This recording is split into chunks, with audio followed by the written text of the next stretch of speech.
Yo, what's up, everybody? Today we're reacting to Julian Newman, the All-Star of the NBA. You know, the LeBron, the GOAT. Yo, and I ain't gonna lie, can we just take a Should have made moment the league, but to appreciate Julian Newman for the simple fact that this nigga never gives up, bro. Like the coyote chasing a road runner, my son literally he's gonna make it to the NBA still, even though it's been years. He got killed by LaMelo. His sister ain't get his Instagram, and my son is still chasing that NBA dream. his motivation bro. is just unfathomed. Yeah, his dedication to the game is just His dedication, his hard work. that shit is amazing, bro. You're a real one, Julian. A real one, bro. He said you a real one. You're still traded for the NBA though? You know, everybody got their path. Everybody got their, you know what I'm saying, their journey to get where they want to get to. Just give it up, bro. Just give it up. I'm doing it. At 24 years old, Julian Newman's Just give it fate up, has bro. become Just give far it up. sadder than most people ever imagined. Wait, but I have Think a about question. Does he really believe he's still making it to the NBA? I think at this point he got to be trolling for content. Like I think there's no way he gotta still be, right? 'Cause believes it's like, that bro, he's going to the NBA. There's no way you think that you're gonna. Are get you drafted, bro. 5'7" with a bun? There's no way. Bro. There's no way. There's no way you still believe that. that for a second. 24 years old, that's the age when most basketball players are just hitting their prime. When most guys are on rookie contracts, grinding for rotation minutes, fighting for their spot on an NBA roster. That's when Luka Doncic was already a two-time All-Star. That's when Jaylen Brown was building toward a championship. At 24, Julian Newman is doing something very different. And here's the thing that But I also don't like that. Why you comparing this nigga to Luka and Jaylen Brown? That's the two niggas you comparing him to, bro. Like, come on, like That's a crazy like comparison, that's chat. crazy comparisons, bro. Like comparing him to them two is wild. Come on, like He's bugging out. makes this story hit harder than almost anything else in the history of youth basketball. This was not supposed to happen. This was not the plan. When Julian Newman was 11 years old, the entire country looked at him and made a collective decision. They decided they were watching a future star. The New York Times said it. ESPN said it. The biggest television shows in America said it. Millions of people online said it. They were all so certain. And again, where was we when they were saying this? I don't remember niggas saying that. I remember seeing the video of him as a little kid dribbling mad fast. And I was like, that's impressive. But I never sat there and thought to myself, oh my God, the next AI. Like, I never sat there. I do have to admit, like, when we were younger, I did hear about this. Like, I did see a few videos of, like, when he was on the news station. Yeah. And they were talking about, like, how he's the next, this, that. Like, so I did see people gassing him up and, you know, Nah, eventually fucking him I ain't up. gonna lie, I've seen it, but I didn't succumb to such conclusions, bro. Like, I just thought it was pretty impressive. Yeah, it was impressive, I thought he yeah. had a little handle. Like, I'm not hating on a little 8-year-old. Nah, but I understand what you're saying, though. Yeah, like Like, it wasn't nothing. It was nothing out of this world. yeah, like I like feel the like, next I LeBron feel or like something. I would have killed him. Like, you know what I'm saying? Like, I'd have killed him. Nah, like, hell nah. Julian not going out like I'd have that. hit him with this. I'd have hit him with this hezzy of death. He'd have been done. Like, But I feel like you're saying that now because you know him now. But I'm like, I ain't gonna lie. Imagine Julian would have grew up to be like 6'8". all right, then I wouldn't be 250, saying like- that. I wouldn't be saying that if he was like 6'8", but he's not. So I'm like, I would kill him. He said, but he's not. He's not though. Nah, he not. So what went wrong? How does one of the most famous young basketball players in the history But of hold the on, he sport mad end up new here? though. That's So exactly really had what like we're about to dreams break like that down. though. Because the full story of Julian Newman is not just about basketball. It's about what happens when the world builds a legend around a child before that child has had the chance to earn it. Stay with me, because this And one, also, I think people Just not say putting stay enough with me. blame on the dad. Like, cause you see the dribbling. Yo, any real hoopers that comment on this video, please tell me if those drills legit work. Cause I feel like them shits didn't work for him. But I also feel like it's because those drills was trash. But I gotta say I do agree with you. I think it's his bald head dad. Yeah, the dad gotta get a little blame. That gotta get a lot of the blame for like, not for Jalen not making it, but for gassing for him. yeah for like For yeah, gassing him, yeah. for selling that dream. You know what I'm Yeah. saying? Like, goes deep. To understand what makes Julian Newman's look story at that so bum unique, ass shit he you doing. have to understand just how early all Yo, niggas swear if they move their heads, that they Word, really like, hitting you with he some really shit. shifty. Yeah, they really Like, shifty. bro, he's not shifty. Hey, bro, you not LaMelo, nigga. And I hate when he do that bum ass dribble package he got, where he just stay in one spot. A dribble like, mad you just fast move and his bop his head. head. Yeah, like nigga, you not going nowhere. it started. That We are not dirty ass talking shit. about a high Nigga school think he's Steph phenom who blew Marbury. up junior Wow, he year. did We too. are not talking about a kid who went viral in middle school. Julian Newman was in the 5th grade, 11 years old, 70 pounds, 4 feet, and 5 inches tall. And he was already starting for a high school varsity basketball team. His father, Jamie Newman, had taken a job coaching basketball and teaching history at Downey Christian School in Orlando, Florida. At that age is when he was tough. Yeah, because it was impressive. Because it was impressive since he was such a young kid. He was so short. But he's never like grown out of that though. In 2012, he brought still the Julian same height. along. The middle school team lasted about 5 minutes. Julian was so far beyond those kids that the coaching staff moved him up to varsity almost immediately, where he competed night after night against players who were 16, 17, and 18 years old. Players who had years of physical development on him, players who outweighed him by 80 pounds. None of it mattered. Through his first 3 varsity starts, Julian averaged 12.4 points, 11 assists, and 4.3 steals per game. 11 years old, his jersey was so oversized he had to tighten the shoulders with a hair tie just to keep it on. He had to roll the waistband of his shorts so they wouldn't drag on the floor. He was still the best player out there. Jamie Newman sent a highlight reel to Max Preps. What happened next changed everything. Within days, the internet exploded. The New York Times ran a full feature. ESPN picked up the story. Sports Illustrated followed. People magazine sent a photographer to the gym. Julian appeared on the Ellen DeGeneres show, Good Morning America, the Steve Harvey show. He performed a halftime demonstration at an Orlando Magic NBA. He was on all these talk shows? Yeah, he was on. He was. I ain't gonna lie, he went viral. Yo, where was I? But I'm not gonna lie. Nobody got a better mixtape than my son Austin Rivers. Austin Rivers and He got the most elite. and Brandon high school. Jennings. Yeah, and Brandon Jennings. Brandon Facts. Jennings, Austin Rivers. Facts. If y'all know, y'all know. If y'all know, y'all know. And for the small niggas, a kill call. If you know, you know. A kill call was nasty. I ain't gonna lie. A kill call was nasty. There's a few I can't remember their names, but Yeah, they had crazy mixtapes. But Austin Rivers though. His shit was that crazy that he was on Ellen and all that shit. Yeah. He I ain't gonna lie. At that age, bro, he was doing a lot of big things. You know what it was? Because at that time we was young as hell too, so we was not. Yeah, so he watching wasn't paying Ellen. attention. Yeah. But I did see that he had a lot of moments. It's mine. The Tampa Bay Times ran a headline calling him the most marketed 12-year-old basketball player in the world. They weren't wrong. And this is where the story gets complicated, because everything about that moment was real and Nigga look like a little manufactured Jalen at the Brunson. exact same time. The skill was genuine. The handle was genuine. The court vision, the fearlessness, the scoring instinct, all of it was genuinely impressive for a player of any age, let alone a 5th grader. But Jamie Newman, To you, he don't look like he got worse through time. Yeah, like it He looked looked like better when he was younger. yeah, it looked like when he was younger, it was more like It was looked natural. more impressive. That's what I'm saying. Yeah, but it looked more natural. Like his Yeah. little, his little hezzies. Like yeah, also understood exactly what he was doing from yo, why his dad right there look like a knowledgeable owl? Yo, what the hell? that is funny though. a marketing Funny looking standpoint. nigga. He kept those highlight videos coming. He kept the cameras rolling. He kept Julian in front of every audience that would have him. And Jamie had been building toward this moment for a long time. By the time Julian was in the 5th grade and appearing on national television, his father had already spent years engineering his development. Julian's mother, Vivian, was a point guard herself who had played at University High School in Orlando before serving 4 years in the United States Navy. Basketball was in this family's bloodline on both sides. Julian began dribbling regulation-sized basketballs at What does dad do? His dad was a teacher. But how he had basketball on both sides?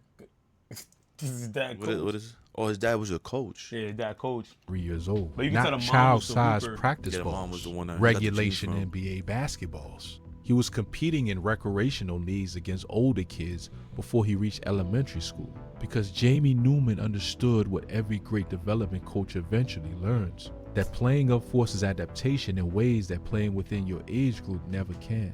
As Julian got older, the training became elite level. Reports from that period describe Julian completing 200 free throws, 200 floaters, and 200 jump shots every single day at practice. Every single day. That is a professional caliber workload placed on a child's body and a child's mind. Jamie Newman was not raising a kid who happened to be good at basketball. He was building a basketball player from the ground up, the same way you would. That's still not good at basketball. I don't understand, like, because I'm like, bro, he's doing all of that. Like the 200 jump shots a day, 200 free throws, 200, which is great. I respect it. I respect the grind. But then they shown the highlights from when he played LaMelo. He was getting cooked, bro. And I doubt LaMelo was doing all of that. Yeah, we gotta admit though, can we just admit making the league, bro, is like it's you was tough. destined to do that, bro. I just feel like, yo, me personally, bro, I feel like if you make the NBA, you are destined to do that because this, and I'm not saying that there's not niggas who exempt from that, like niggas who really work hard and make it. I get that, but that's like 10 niggas in the league, bro, that worked their ass off and made it there. I feel like the rest of these niggas was just like, yo, 6'8", 6'9", you get what I'm saying, like, and was physically gifted, athletic, and basketball just kind of like it just something that was just their thing, like they were just good. But if you watch the highlights of that game with LaMelo and Julian, I feel like hopefully they admit it, but I think his team would admit now they got smoked like that because of Julian. Yeah, because he was forcing it. Yeah, he was forcing and, shit. He couldn't do nothing. He was getting clamped. He was throwing up half-court shots. And LaMelo wasn't even trying, bro. Yeah, LaMelo was baking him. Yeah, LaMelo wasn't trying. He was throwing oops at himself. He wasn't even trying, bro. So that's what I'm saying. It just like you knew LaMelo was gonna be a pro. Like, you know what I'm saying? You could tell. Yeah, you could see it. You could tell. Julian had to work hard, but it's like you could see that that's not gonna be enough for you. But you could also tell that he had he capped. In high school, like it was over. Like it was like he's not growing. He's not getting better. Yeah, and his dad is his. You can tell it's his dad. Yeah, it's like for real. First of all, your dad gave you the height. His dad, remember, his dad made up his own school to like keep him playing basketball. I'm like, bro, like his dad was trying anything, bro, anything and everything to like. That's not crazy though. Nah, that is wild. Creating a school. But I'm gonna lie, we gotta give his dad credit though. He never stopped believing, bro. Yo, I ain't gonna lie. We talking about Julian's belief. His dad. Yeah, he gotta be the center stone behind his belief system. Yeah, his dad is the coyote. I ain't gonna lie. His dad didn't care what mountain he had to move, bro. He'll move it for Julian. He moved them shit. Yeah, he moved them shits. He piled them shit up the way, nigga. He plowed them shit. Any serious long-term project with a foundation laid in the earliest possible years and built upon relentlessly from that point forward. There was nothing accidental about what Julian Newman became. Every element of his development, his environment, his exposure, and his image was intentional. And for a while, it worked exactly as designed. The world did not need much convincing. Now here's where the numbers start telling a really important story. Because Julian didn't just ride the hype, he backed it up statistically for years. As a 6th grader in 2013 to 2014, he averaged 17.4 points, 9.8 assists, and 3.6 rebounds per game. As a 7th grader, he became the youngest player in recorded history to reach 1,000 career varsity points, hitting that milestone at just 13 years old. He finished that season averaging 19.8 points. I hate that too, when niggas do that with that whole, yo, he was the first to average to get 1,000 points in the school, did this and that third. That would be impressive if his dad wasn't the fucking coach, bro. Like, you know what I'm saying? Like, bro, like, fuck you mean? Pass Julian the ball or you're not on the team, nigga. Fuck you talking about? Like, it's like, yo, bro, like. There's a lot of skeletons in that closet. Yeah, I feel like if his teammates came out now and spoke about this experience, they would be coming at his pops, him. Like, I ain't gonna lie. There's a lot of shit going on with that school. I ain't gonna lie. Have you ever seen a team where a dad coaches it and his son is on the team and his son is the worst player on the team? No, bro. Like,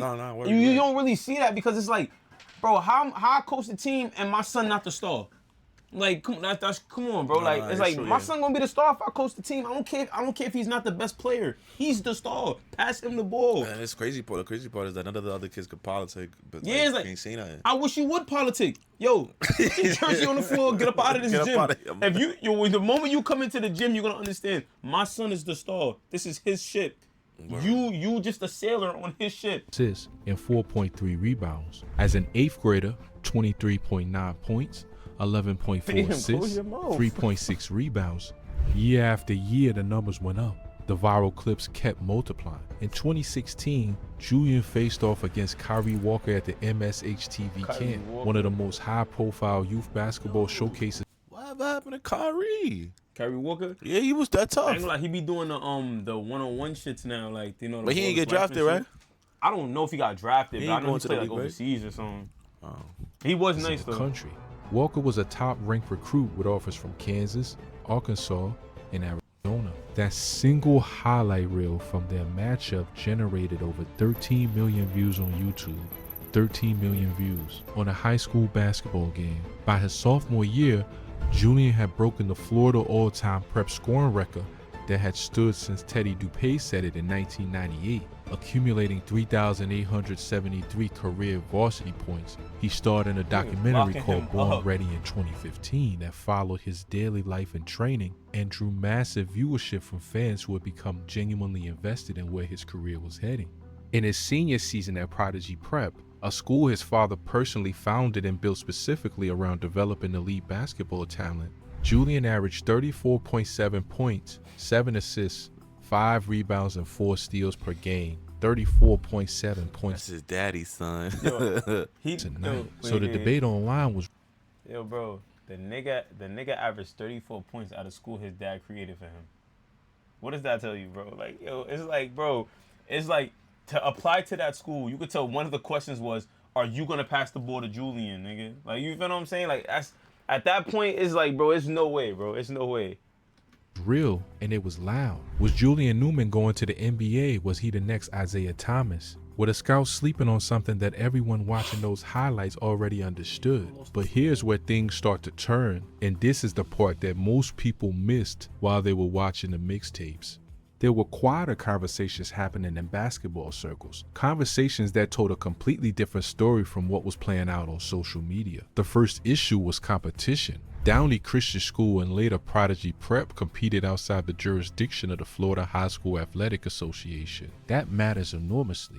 Those programs were not playing against the fully sanctioned elite competition that college coaches relied on when evaluating prospects. When Julian appeared at high-profile showcases where the opposition had legitimate Power 5 offers and scouts sitting courtside, the gap between the legend and the reality started showing up in ways that couldn't be explained away. The skill was still evident. Nobody was questioning the handle. Nobody doubted the court vision. But next to players who were 6'2", 6'3", with 40-inch verticals and sub-5-second agility numbers, it was a fundamentally different conversation. Which brings us to the second issue. The one everybody was thinking but nobody wanted to be the first to say out loud. His height. Julian Newman maxed out at 5 feet 5 inches tall. In a league where point guards, the smallest players on he maxed out at 5 feet 5 inches. Wasn't that shorter than Nate? Bro, that nigga's a midget, bro. That's it's like, bro, it's, come on, bro. Nah, Julian, I'm not gonna lie. I gotta give you credit, bro, but it's like, you wasn't destined for basketball, bro. Like, I'm sorry, bro. You'd have been better off playing soccer or something. Like, you was better off, trying to be like Chicharito, like Messi or some shit, like being in the World Cup, bro. Like, you would have probably won it, bro. But basketball was not your, it was your side hustle, bro. It wasn't your main, you know what I'm saying? Nigga, he got a better chance being the bull. It's your side quest. The what? He got a better chance being the bull. Nigga. Bro said the bull. Nigga is 5'5", bro. And his daddy like 5'5.5". Niggas was doomed. Yo, but the fact that people thought he was gonna make it. Really nigga, if I would have met him in person and saw he was 5'5", nigga, I'd have been one of them niggas. I'm not believing in this shit. I'd have sat on the other side of the bleachers by myself, nigga. I'm not believing in this shit. The floor typically stands 6'1" or 6'2". 5'5" is a number that makes professional evaluators go very quiet. The comparisons to Isaiah Thomas. One thing about this nigga though, he don't hesitate to show you that handle, nigga. Nigga at the airport, like, yo, he don't hesitate to show you that handle, bro. Like, that nigga at the airport bugging. Yo, he crossing the baggage, nigga. Like, he don't hesitate to show you that. That's when you know a nigga fake don't got nothing else, like, cause he just showing you that. Yeah, it's like, bro, come on. Circulated constantly online. But Isaiah Thomas stood 5'9". That is still considered remarkably short for the NBA. And Isaiah himself acknowledged that his path to the league was among the hardest any player had navigated in decades. Julian Newman was 4 inches shorter than that. The scouts who evaluate him publicly were consistent. The skill was legitimate. The ceiling at the professional level, given the physical disadvantages he would face on every single possession against every single opponent, was not. Basketball at the Division I level and beyond is a sport where every physical inch matters. Where 6. I'm not gonna lie. If I knew he was 5'5", bro, there's no need for this type of videos. Like, there's no need to even believe in him. Like, 5'5" is crazy. And that's not to say that niggas can't do impossible shit. Yeah, nah, it's not to discredit some things that people have done. Who have a dream but it's like, that's impossible, yeah, bro. like, bro, that's an impossible feat. Niggas in the NBA, like, the point guards now are like 6'5". Like, even if it was on some, like, on some nepo baby shit, like how Bronny, you know what I'm saying, Bronny and LeBron, like. Even LeBron can't get you in the league if you a son, bro. Like, you hear, like, like even his powers, bro. Like LeBron's powers as like the G, you know, the most GM. The most he could do for you is get you a courtside seat. Yeah, like he could get, bro. As his son, but it's like, bro, 5'5". Yeah, it ain't working out for no. It could be bro. MJ, bro. He can't get you in the league, bro. It's That's over. 5'5" is crazy. Two guard defending a 5'5" guard can simply put his hand up and erase shots, where a slight size advantage. Because niggas don't even gotta be quick to guard you. They just gotta be bigger than you. Yeah, they just gotta be bigger than you. They don't even gotta try. Julian could read a defense as well as anyone his age, but reading a defense means nothing when the defender is long enough to contest everything you see. Scouts also pointed to the competition level question that critics have been raising for years. The scoring records, the viral mixtapes, the 34-point averages, those numbers have been built against opponents who were not the caliber of player a college coach was recruiting to compete in a power conference. When those same basketball instincts got tested in environments with elite opposition and neutral evaluation, the picture became more complicated. And as the competition around him got stronger, faster, and more physically developed through his high school years, the style of play that had made him a legend began running into walls it could not break through. Something had to give. When Julian graduated from Prodigy Prep in 2020, He started playing with niggas that was tough too. Yeah, so we started playing against competition. Right. That's when shit changed. the basketball world waited for a Division I announcement. Jamie Newman went on record claiming his son had received 15 D1 scholarship offers, mentioning programs like Kansas. First of all, why do old heads love wearing the same color from top to bottom? Why do y'all do that? Right, respectfully, it's so ugly to the eye. I don't know why they do that. Like the nigga look like a lemon. Like what the fuck is wrong with this nigga? We're gonna get back to that, but Secondly, 15 scholarships, D1 scholarships. I ain't gonna lie. Julian should slap his father. Yo, I'm not gonna lie. He should slap the nigga that brought this nigga on the podcast. Yo, the moment he said 15, he said 15 or 50. I think he said. Wait, hold on. What did he say? The basketball had received 15 D1 scholarship offers, 15. mentioning programs like Kansas and Florida. Even 15 is crazy, bro. Like 15 scholarships. Yeah, 15 is crazy. So watch the nigga. Hold on. Next nigga, what? 15 scholarships to watch the nigga. Yo, bro, like, yo, bro. This nigga's in the Matrix, bro. Niggas give him a scholarship to be the halftime show, nigga. Yo.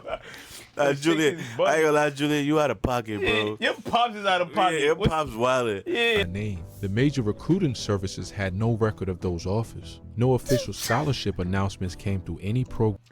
Niggas said they had no record.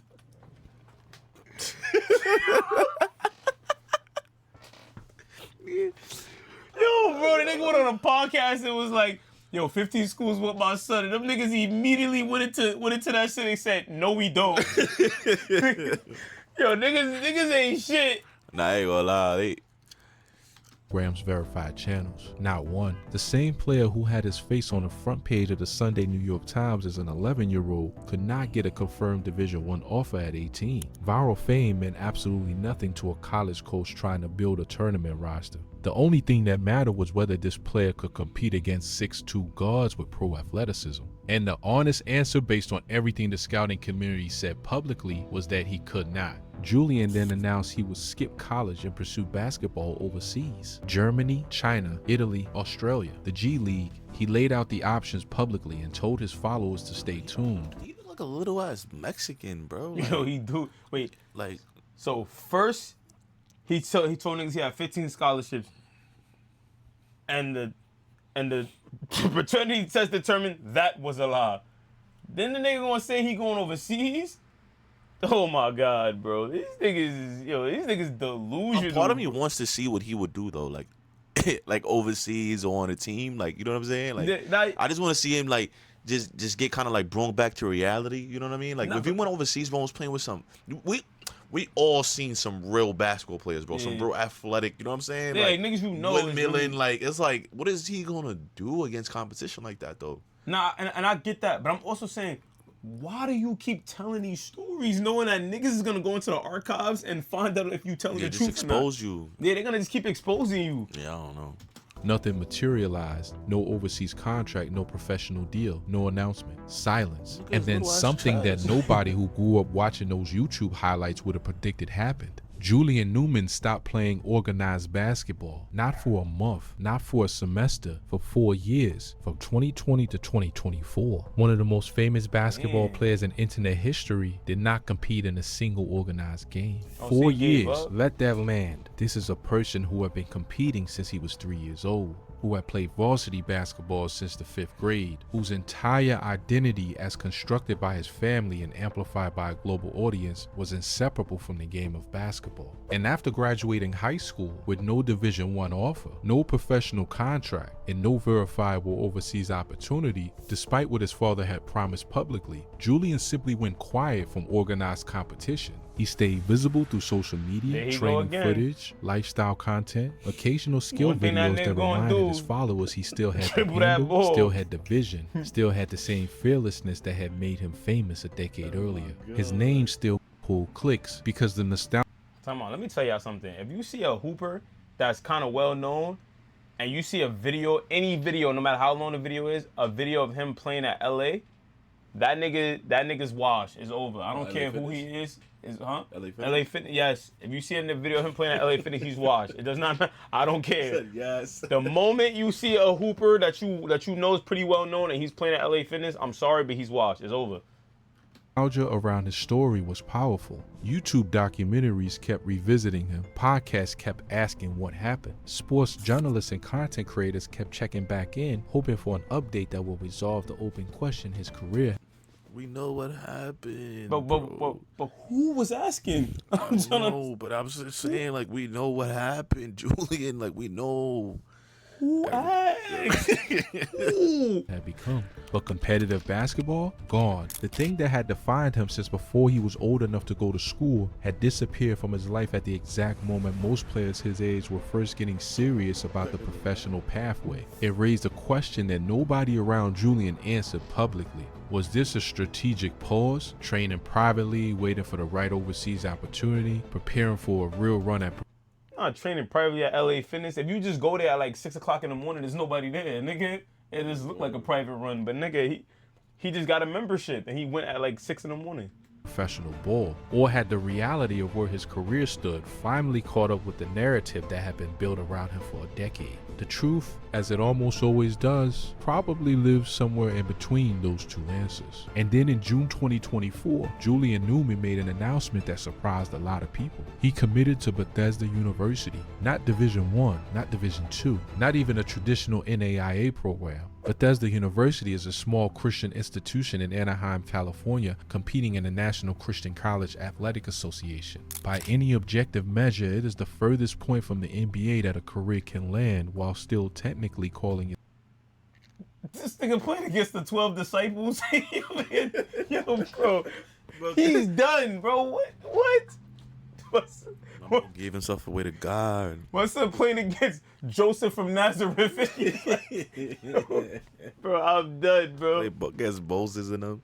I'm done, Self-college basketball. Julian enrolled that fall at 23 years old, making him one of the oldest freshmen in his program. His collegiate debut came on October 24th. That was a dime, though. They should have showed that. That was a dime. Against the Masters University. He came off the bench. He played 9 minutes. He went scoreless. He came off the bench for Bethesda?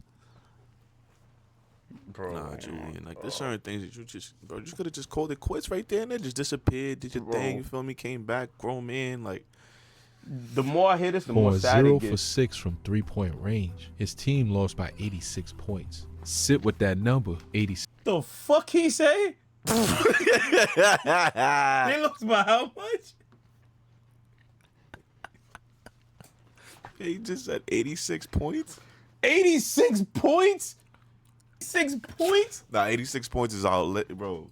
That's outrageous, bro. 86 points? And you know what the crazy part is, though? That a part of me believes they lost by 86 because of Julian. Like, Yo, bro, it had to be. 86 points? Bro. Yo, my nigga. Where was all that? Yo, bro, 86 points, my nigga.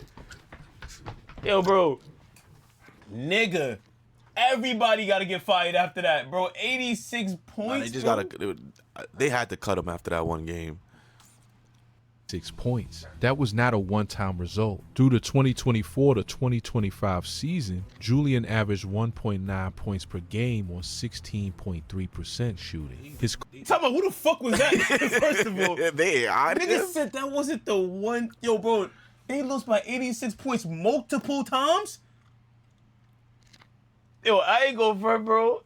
Career high at There's Bethesda no way. University was 6 points, set in the game on November 13th, 2024. A game his team lost 107-54. A 53-point blowout on The the road. scoreboard. The player who averaged 34 points a night during his high school senior look at blowout the on the scoreboard, road. though, The bro. player who averaged 34 points a night during his high school senior season was scoring less than 2 points a game at an NAIA Christian college in Anaheim, California. The internet did not handle this quietly. The same social media ecosystem that had spent 12 years building Julian Newman into a legend was now cataloging his Bethesda box scores in real time. Reaction videos went up within hours of every game. Twitter threads dissected. I'm gonna be honest too, bro. When you watch his replays, like I get that he's 5'5". We get that. But when you look at him play too, like he doesn't look naturally gifted at basketball. Yeah, like he he just looks looks ass. Like not like even his shit. Like he don't got shiftiness. He don't got nothing. Like I feel like I would cook him. And then after hearing that 86 points, I feel like I'm demolishing him, bro. Yo. His shooting splits. YouTube channels built entire videos around his stat line. Comment sections that had once debated whether he was going to be an all-star were now making very different arguments. And that is the part of this story that carries a weight beyond the basketball numbers. Most players who develop at a slower pace than expected get to do so privately. They fail in gyms that don't have cameras. They get cut from rosters that nobody is tracking. They work through their development struggles away from any kind of audience. Julian Newman has never had that, not once in his life. The fifth grader who had People magazine photographers at his games grew into the 23-year-old whose NIA box scores were being screenshotted and posted to social media within hours. The price of that level of early fame is that the audience never fully goes away. And when the performance stops matching the legend, the audience gets to watch that in real time too. By mid-2025, Julian stepped away from basketball and began training for boxing at Fortune Gym in Los Angeles. The logic made sense in its own way. His hands speed from years of elite ball handling gave him a natural foundation that most boxers grind for years to develop from scratch. His reflexes, his footwork, his competitive psychology forged through a lifetime of being the smallest person in every competition he ever entered. Those transfer. His social media presence gave him genuine promotional value in the celebrity boxing space that had grown into a legitimate industry through the success of figures like Jake. But I don't care how good he gets at boxing though, because we can all agree as men, whenever I see you ass in something else, I'm gonna automatically just accumulate that you ass in and the other thing you try too now. You feel what I'm saying? If I see you ass in basketball, I'm gonna automatically feel like you're gonna be ass in boxing too now. I'm gonna just automatically just accumulate that to what you was ass at before. You get what I'm saying? That makes sense? yeah, Yeah, it like does.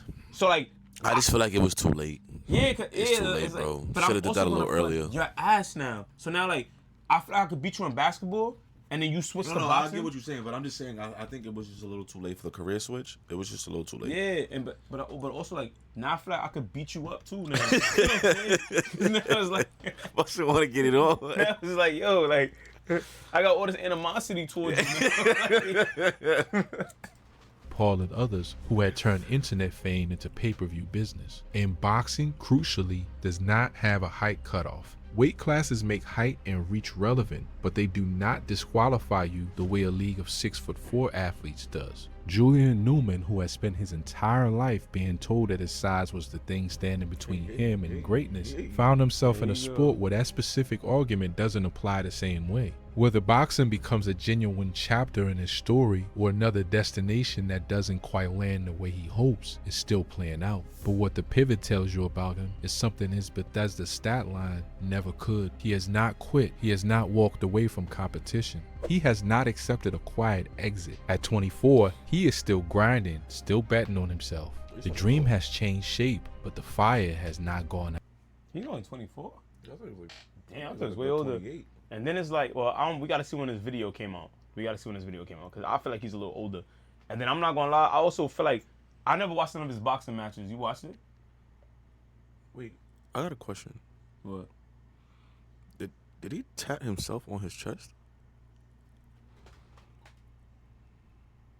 The curly hair person, yeah, I think that's his whole family. But I think that's his whole family on the show. I think it's his mom, dad, his sister, and him. himself. Yeah, I mean he has bad tattoos. It's bad tattoo, but I mean at this point everything about him is bad. So I'm just I was gonna ask him, have you ever seen any of his boxing matches? No. Yeah, cause I just want to know, does he box the way he dribble the ball? Like, is he like, he buggy, tweak it out? Like, No, he is. what does he be tweaking out? Now here's the bigger question, the one that Julian Newman's story forces you to sit with whether you want to or not. Was any of this inevitable? When you pull back and look at the full arc of what happened here, a pattern emerges that goes far beyond Julian specifically. Jamie Newman recognized extraordinary talent in the child and made a deliberate decision to market that talent as aggressively as possible. Yo, I'm sorry, but his dad, like, I don't know if he look like an owl or he like Franklin the turtle, but he looked like something though. Like his dad just killed me, bro. Like I can't get over his dad. I just see like His dad weird I see like a PBS character. Like I just can't shit. Like I see a Cartoon Network. yeah, like early as possible. He put his son on national television before Julian. Hey, it's Franklin. And was old enough to understand what national television meant. He built a school around his son's basketball ambitions. He created an entire environment where Julian was not a kid who played basketball, he was basketball. A brand, a headline, a destiny. And the qualities that made those early clips so compelling, the fearlessness competing against players twice his age, the handle, the swagger, those qualities were cultivated inside an ecosystem specifically engineered to produce them on camera. In that ecosystem, they looked extraordinary, but the ecosystem was not the NBA. It was not the Big 12. It was not even close to the level of competition those worlds required. And by the time Julian was old enough to be tested against a real standard, the distance between the legend and the reality had grown too wide to close. Forbes ran a piece back in 2014 questioning whether the media was wrong to be hyping a 12-year-old the way it was hyping Julian Newman. The argument was straightforward. Taking a child's athletic performance seriously enough to declare a professional destiny before adolescence creates expectations that the child will have to carry for the rest of their career, fair or not. At the time, most people dismissed that argument because I want to say I feel like, granted, it's not your fault. I feel like it's more your dad's fault. I feel like you should have noticed this a little earlier within your career. Like you should have went to. I think he would have been a good boxer. I do agree with that. If he would have put that time in, he has a little more. As a kid. Yeah, started as a kid and got to develop into that. Because I just think certain sports you just can't learn off the rip. You know what I mean? You have to have been doing it. You have to been doing it. That muscle memory, whatever. But, sadly, your dad ain't pick up on that. Your dad ain't come to reality quick enough. Because I feel like it just y'all both was just sitting there chasing something that y'all knew was not obtainable. It was just beyond y'all, bro. Yeah, like it's height wise, every angle you look at it, it was just not it, bro. Yeah, so hopefully, I feel like they should have put boxing works out for you because they did say he was 24, so he still got time. Yeah, he's still young. Because there's old boxers, so I'm like, you still young, bro. You can still do your thing. You feel me? So I mean, whatever works, bro. Like I ain't got at that point. Whatever works, bro. Like just yeah. Like, I know we making fun of you, bro, but we really wish the best for you. You know what I'm saying? Like we really wish that you do. Succeed in whatever you choose to do with your life. Nah, I'm not gonna lie. I don't wish the best for him. I'm not gonna lie to you. I don't wish the best. I don't wish the best for nobody though. I don't want nobody to do good. I ain't gonna lie. I don't want nobody to do good in life. Fuck y'all niggas. He lying, bro. He fuck with you. You feel me? I also used to watch your highlights. Unless it's me. I don't want nobody to do good in life. But at the same time, I'm gonna respect everybody and their choices and what they decide to do though. So. Nah, word. Shout out to you. Let's go on this chapter though. Yo, comment, subscribe, do what y'all gotta do. You know what I mean? Yeah, hit that like button, man. It helps the algorithm, man. You already know. Don't be a hater. And you do a lot of things during the day, but make sure Money Your Neck is one of them.